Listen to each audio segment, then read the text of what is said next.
안녕하세요. 오늘 만들 건 술이에요. 제가 요즘 막걸리를 만들고 있는데 예전에 연습 겸 만든 술이 있어요. 꽤 괜찮게 만들어져서 보여드리려고 영상을 만들었습니다. 하드애플 사이더라고 사과술이에요. 이 술 보셨나요? 열받은 과수원이 이름인데 이거랑 똑같이 만들 수 있습니다. 맥주랑 비슷한 도수인 사과 와인이라 생각하면 좋을 것 같아요. 차갑게 해서 여름밤에 한강공원에서 마시면 진짜 좋습니다.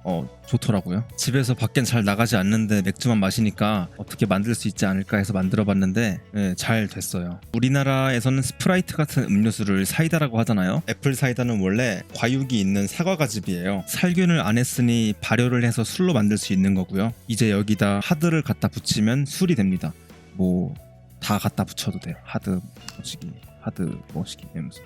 몇 가지만 참고하면 정말 쉬워요. 일단 주스를 사야 하는데 한국엔 주스인 척하는 과일향 설탕물이 대부분이고 진짜 주스는 좀 비싼 데에 비해 캐나다는 상식은 지킵니다. 싼 편이에요. 농축과즙이건 비농축과즙이건 상관은 없지만 농축과즙은 좀 뭔가 기분이 나쁘기 때문에 비농축으로 살 거예요. 이건 농축이네요. From concentrate. 제일 중요한 건 방부제가 들었냐 안 들었냐입니다. 보존제가 이스트를 죽이진 않지만 생장과 증식을 억제해서 일을 할 수 없게 만들어요. 술이 되려는 기미도 보이지 않고 그냥 주스로 남아있게 돼요. 성분표를 보면 사과가즙이랑 비타민 C만 들어있는데 발효해서 만든 과실주 특유의 발효된 그 향과 신맛이 함께 나면 입맛도 돋궈주고 아주 좋습니다.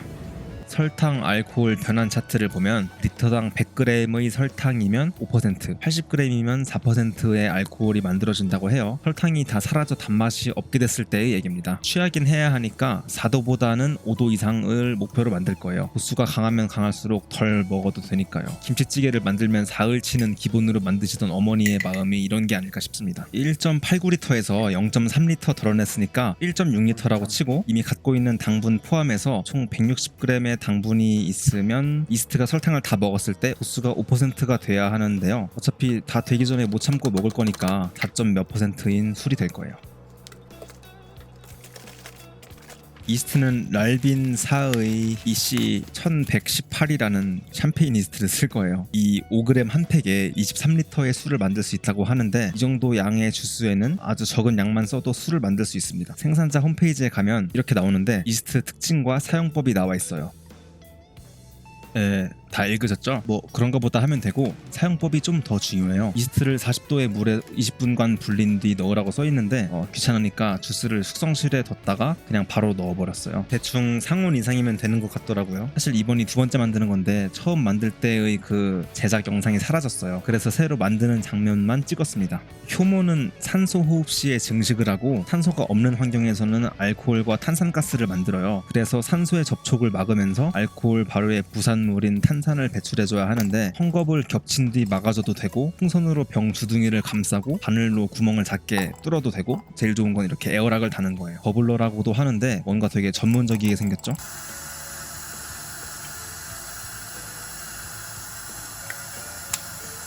이게 제 숙성실입니다. 이미 막걸리가 거의 한 달째 발효되고 있는데 언제 될지 모르겠네요. 방에 있는 라디에이터를 눕히고 찌그러뜨린 캔으로 받친 뒤 아마존 택배 박스랑 랩으로 온도 관찰 상자를 만들었어요. 여기서 숙성을 진행할 거예요. 자, 이제 처음 만들었던 영상인데요. 방금 주스를 300ml 따라버렸죠. 너무 많이 따라버린 게 아닌가 싶으셨겠지만 발효의 시작 부분에서 거품이 많이 생겨요. 에어락은 살균을 안 했기 때문에 저 거품이 위까지 올라간다면 혹시 모를 세균이 들어갈 수 있으니까 꽤 넉넉히 주스를 마셔야 돼요. 이게 이스트를 넣고 2시간 뒤의 모습입니다. 이렇게 위아래로 왔다 갔다 하지 않으면 망한 거니까 그냥 주스로 드시면 됩니다. 처음 만들 때 효모를 정말 한 꼬집도 안 될 정도로 넣었거든요. 부족할까 싶어서 첫 2시간은 냅킨을 덮어서 증식하게 두었고요. 그 이후엔 에어락을 달았어요. 이번에 만드는 건 그냥 바로 에어락으로 막아버렸습니다. 뭐 상관없어요.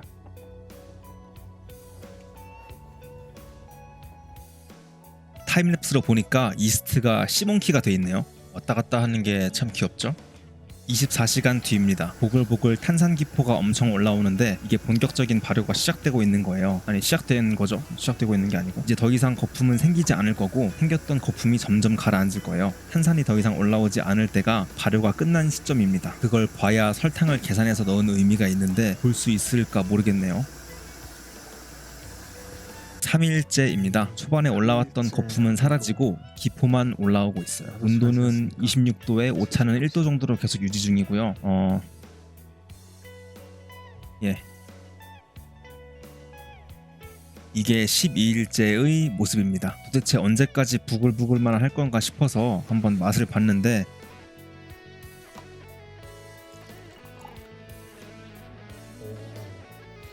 예, 저게 맛있다는 표현이에요.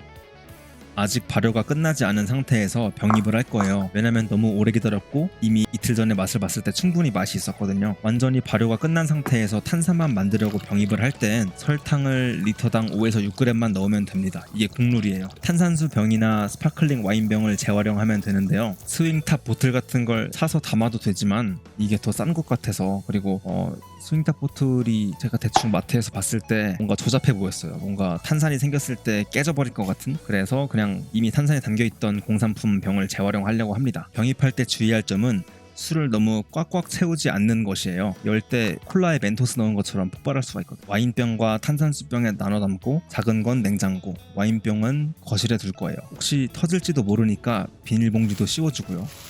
사실 탄산이 충분히 생기기도 전에 냉장고에 있던 건 다 먹어버렸어요.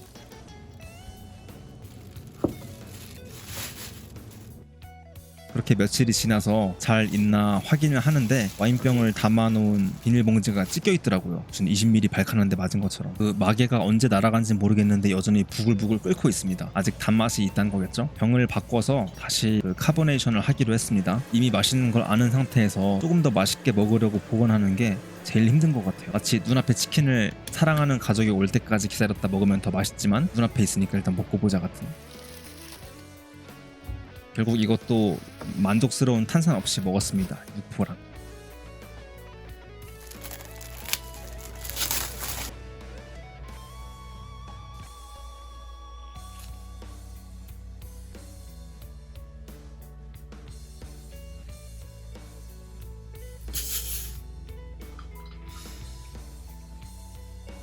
생각만큼 그렇게 탄산이 강하진 않네요.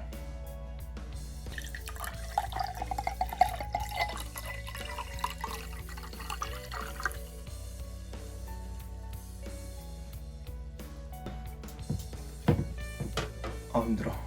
생각했던 것만큼 엄청 탄산이 많이 나오진 않았는데, 애초에 처음부터 병입을 할 때 좀 적절한 병에다가 했으면은 이렇게 압력에 잘 견디고 뚜껑도 있는 거 이렇게 했으면은 괜찮았을 것 같은데, 그 이상한 플라스틱 코르크 마개 같은 거를 잃어버린 게 좀 크네요.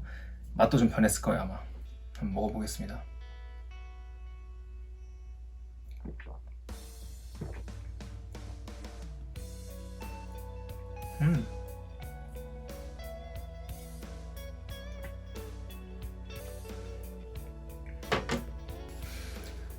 어제 미지근할 때 먹었을 때는 맛이 약간 좀 처졌나 싶었는데 다시 먹으니까 맛있는데요?